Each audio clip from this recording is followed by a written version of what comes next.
Clotilde, c'était donc une note très attendue concernant la dette. Eh bien, l'agence Standard Poor's maintient son double A pour la France. Et la réaction du ministre de l'économie ne s'est pas fait attendre. C'est un signal positif, estime Bruno Le Maire auprès du journal du dimanche. On peut effectivement dire, Margot Faudéré, que c'est une bonne nouvelle. Oui, c'est une bonne nouvelle sur le plan économique d'abord. Il y a un mois, la dégradation de la note de la France par l'agence Fitch avait semé le doute sur les marchés financiers. Avec ce double A, le gouvernement a réussi à prouver à Standard & Poor's sa capacité à rembourser la dette et à maintenir la trajectoire des finances publiques. Mathieu Plane est directeur adjoint à l'OFCE. Il y a eu un impact effectivement de la communication du gouvernement pour montrer les efforts qui pouvaient être faits pour réduire le déficit, le fait qu'il y avait des atouts et notamment une croissance qui était relativement solide. Cette décision est aussi une bonne nouvelle pour le climat politique dans le pays.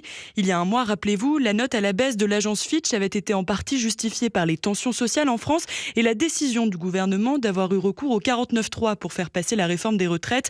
Pour Mathieu Plane, avec cette note, Standard & Poor's aurait voulu éviter de remettre de l'huile sur le feu. Chez Fitch, justement, il y avait aussi une appréciation politique qui avait fait grand bruit et je pense que Standard & Poor's n'a pas souhaité faire. Reste maintenant à voir si les promesses du gouvernement se concrétiseront. Bercy veut par exemple contenir la dette publique, près de 3 000 milliards d'euros actuellement, en la ramenant à 108% du PIB en 2027. Les précisions de Margot Faudéré du service économie d'Europe.